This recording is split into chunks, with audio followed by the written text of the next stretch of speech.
Branson's exciting childhood involved learning how to swim and cope with dyslexia.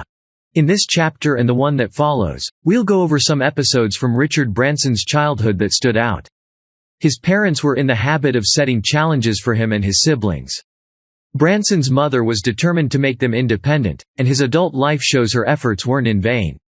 "It is only by being bold that you get anywhere. If you are a risk-taker, then the art is to protect the downside." Richard Branson. Branson learned to swim when he was around 5 while on holiday in Devon with his dad and his dad's sisters. He had a bet with Joyce, his aunt, that he could swim by the end of the fortnight. Branson spent hours in the sea practicing so he could prove himself. While riding in the car on the last day of the trip, he saw a river and immediately asked his dad to stop. At the water's edge, he was frightened, but he braced himself and jumped forward against the current. He immediately felt himself sinking, couldn't breathe, and swallowed water. Branson tried to reach up to the surface but had nothing to support him. Then his foot found a stone, and he pushed up hard. He got back to the surface, took a deep breath, relaxed and slowly spread his arms, and started swimming across the surface. His family clapped and cheered, and Aunt Joyce eventually gave him the 10 shillings she promised. Later, Branson learned his father had dived in the water to help him in case he drowned. Sadly, at the age of 8, Branson couldn't read. He was diagnosed later with dyslexia and short-sightedness. Kids with dyslexia can see letters and numbers, but it makes no sense at all to them. Dyslexia was a problem only if you had dyslexia yourself, because nobody had ever heard of it. Being unable to read, write, or spell just meant to the rest of the class and the teachers that you are dumb or lazy. Branson was beaten at school different times a week for doing poor classwork. Writing and interviewing is a good escape route for dyslexic kids. Dyslexia was a problem throughout his school life. Although his spelling is still sometimes poor, he has managed to overcome the worst of his difficulties by training himself to concentrate. While Branson's dyslexia affected his academics, he excelled greatly in sports. He won several cups for sprinting and hurdling but later ended up with an injury. Branson's injury made him unable to play any games as his knee buckled whenever he tried to run. Since he was also unable to cope with the academic work, he was quickly sidelined. Being out of the sports teams and not doing well in class was an unenviable position. Unabashed, Branson says he found refuge in the library, where he went every afternoon and started writing a novel. He would clearly not pass the common entrance exam because of his poor performance, so he was sent to another school where he was beaten for almost everything. In Stowe, his new school, Branson got involved with the headmaster's daughter, who fancied him as well. One day he was caught leaving her room at night, earning him an expulsion. Unable to think of any other way to escape the wrath of his parents, Branson wrote a suicide note saying that he was unable to cope with the shame of his expulsion. He started to walk through the school grounds towards the cliffs, but when he saw a crowd of teachers and boys running after him, he slowed down enough for them to catch him. They managed to drag him back from the cliff, and the expulsion was overturned. Branson says even his parents were surprisingly relaxed about the whole episode. Spend less time overthinking and more time acting. After dropping all subjects except ancient history, Branson had more time for Student Magazine, a business he started on the side. Soon Branson and his friend, Johnny Rotten, whom he discovered during his constant library visits, were regularly taking the train to London to interview people. Did you know? The first issue of Student was published in January 1968. The first business is almost always the hardest to start. Branson lived in Johnny Gem's basement all summer. It was a necessary arrangement as they needed to be together to work on their magazine business. The room was dark and sparsely furnished. The partners slept on mattresses on the floor and were always hungry. Sometimes they would slip upstairs to raid the fridge meant for Johnny Gem's parents. During one interview with Branson, English pop artist Peter Blake drew a picture of a student for the first edition of Branson's magazine. It was a plain white cover with only 2 splashes of red, one on the title and the red tie the student wore. The design was nice, but Branson worried more about paying the printer and other bills than the magazine design. Responsibility makes you grow fast. His early venture into the business world forced Branson to mature quickly. While people in his age range would happily sit around in the evening getting stoned, unconcerned about waking up late the next morning with a hangover, he was always aware of the need to keep a clear head because his business needed it. Branson worked tirelessly to create and market student magazine. Branson, his parents, Johnny Gems, alongside his sister, Lindy, walked up and down Oxford Street selling copies of the magazine to anybody they could stop. Back in school, there had been a cruel tradition. Each student had to learn a lengthy poem and stand up in front of the entire school to recite it. If you made the slightest mistake or paused for a moment, the master hit a gong, and you had to leave the stage embarrassed. Because dyslexia affected Branson, he could not learn anything by heart, and he couldn't recite the poem. As a result, Branson had to leave the stage embarrassed when it was his turn to present. To this day, he avoids giving speeches in front of people by asking someone else to do it. Branson says when he left Stowe in 1967 to focus more on his business, his headmaster congratulated him and predicted Branson would either go to prison or become a millionaire. Student magazine died a quiet death, and Virgin was born. The number of people working on Student had grown to around 20, and everyone lived and worked together in the crypt on 44 Albion Street, along Connaught Square in Bayswater. Branson thought about the high cost of records and the sort of people who bought Student magazine and wondered whether he could advertise and sell cheap mail-order records through the magazine. As it turned out, the first advertisement for mail-order records appeared in the final edition of Student. Without Branson's friend, Nick Powell, to manage Student's distribution, it was floundering, but the offer of cheap records brought in a flood of inquiries and more cash. Branson and his crew then decided to come up with another name for the mail-order business. A name that would be eye-catching, could stand alone, and not appeal just to students. They were still deliberating on slipped disc, a name someone brought up when one of the ladies with them suggested Virgin, since they were complete virgins at business. It made sense. When having group brainstorming sessions, allow everyone to express their ideas freely without the fear of being judged. Branson decided on the spot, and they became Virgin. The mail-order business was doing well, but it mainly seemed to attract serious music buyers looking for quite rare records, making it difficult to expand further. Branson and partners realized that if they were going to make money, it would have to come from opening up more Virgin record shops. Nick Powell and Branson began a program of serious expansion. Towards the end of 1971 and throughout 1972, they aimed to open a shop every month. When faced with a financial crisis, Branson wrote that they cut back on whatever they could. They sold their cars. They closed down the swimming pool at the Manor. They cut down on the stock in the record shops.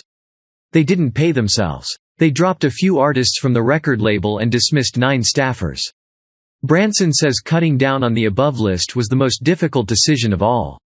Looking back, Branson believes they made the right decision. And throughout 1970, Virgin mail-order records thrived. Prison makes you rethink your life and make better decisions. Throughout the spring of 1971, Virgin mail-order attracted many more customers. But, although the company was growing, they were losing money. I have always believed that the only way to cope with a cash crisis is not to contract but to try to expand out of it. Richard Branson. They offered large discounts on all records and, by the time they had spent money on the telephone calls to order them, paid for the postage, and accounted for the staff and the shops, they weren't keeping up. Sometimes customers pretended that they hadn't received the records, so they would have to send out a second copy, and often a third and a fourth, and so on. Branson later found an illegal way to take the records to Dover, getting them marked as imported even when they hadn't left the country. With this, they were able to make a profit and pay off debts. Customs and excise officers eventually arrested Branson after searching his store for marked records, simultaneously busting the shops in Oxford Street and Liverpool and finding hundreds of marked records. Branson agreed that he was guilty. At Dover, he was charged under Section 301 of the Customs and Excise Act 1952. Branson wrote that he spent the night in a cell lying on a bare, black plastic mattress with one old blanket. You may be very rich, but if you lose your good name, you'll never be happy. In prison, Branson realized that he had been wrong all along.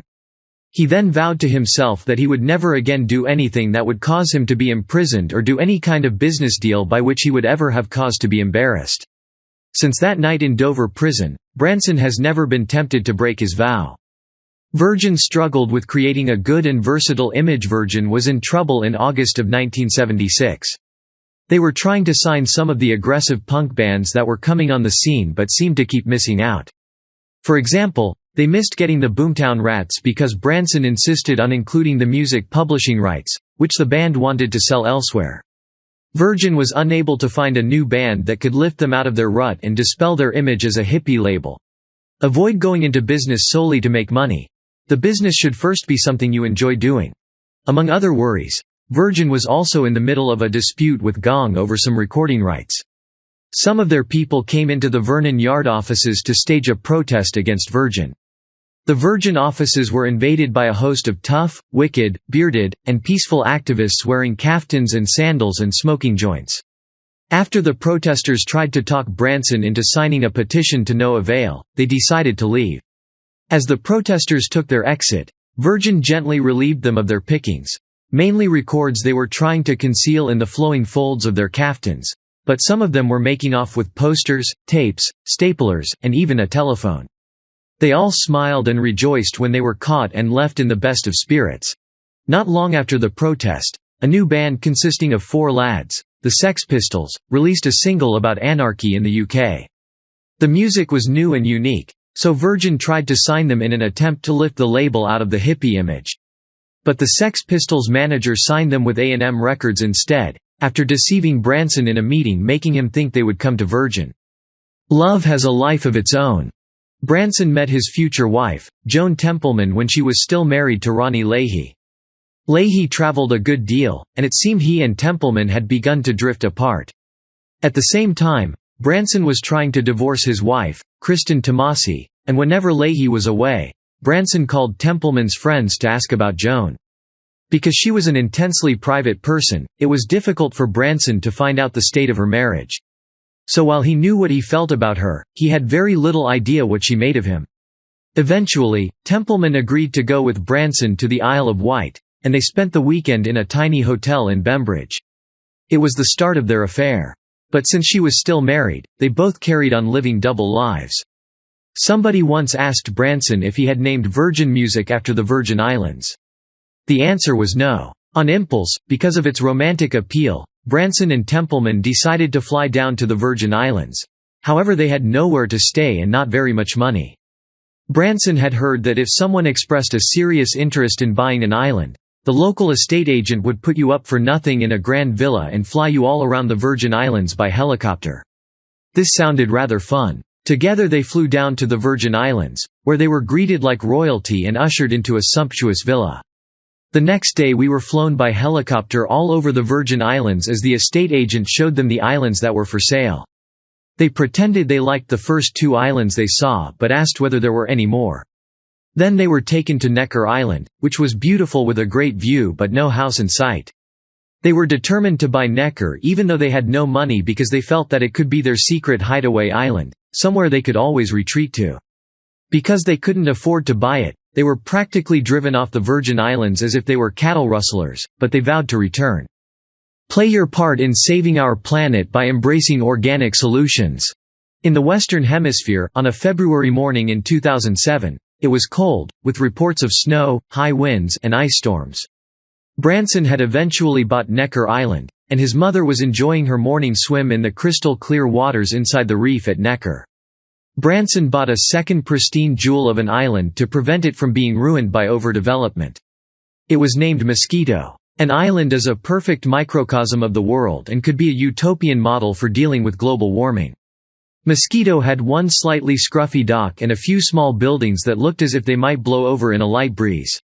But, the island hadn't been touched almost since time began. It was a beautiful place, and Branson wanted to do the minimum possible to make it comfortably habitable. Branson asked Dan Common, a professor at Berkeley, and Ken Kao from Harvard University to do a study to come up with suggestions that would turn Mosquito into the greenest island in the Caribbean. Branson wrote that he bought Necker more than 30 years ago when he was just 28 because he wanted a desert island hideaway where his friends could roam around with bare feet. Consequently, Necker has remained an unspoiled Eden, a family home where friends could come and share in peace and privacy. On Necker, environmentally friendly materials are used, and an organic vegetable garden was planted to further make the environment conducive.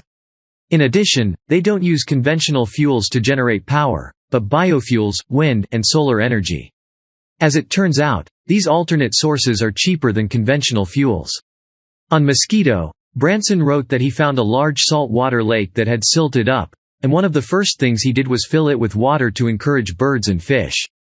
Did you know? Branson bought Necker Island for $180,000 in 1978, but the asset is now estimated to be worth over $100 million. Conclusion. Branson loves his wife so much because she has been supportive and doesn't seem to mind the nature of his business and travels. He's so happy he married her, and he never shies away from telling this to the world. Speaking of relationships, Branson has always had the support and encouragement of the right people at the right time. His parents, his family, his friends and colleagues, his wife, and all the people he has worked with have contributed to his success in very specific ways. Having mild dyslexia made it extremely difficult for Branson to learn anything by heart. For several years he was embarrassed and withdrawn about this until he rose above it. Branson believes that the world today is a dazzling place where you can go back in time and forward into the future. He values innovation, having a never-give-up spirit, and spending time with family. To him, failure is not the end of life, and people shouldn't at any point be embarrassed by their failure. Branson also thinks business ideas are like cabs on the street, there's always one coming. He says it may be impossible to answer the question of where Virgin Group will end up, but he is optimistic that greater things are on the way. Some people say that Virgin breaks all the rules and is too wildly kaleidoscopic.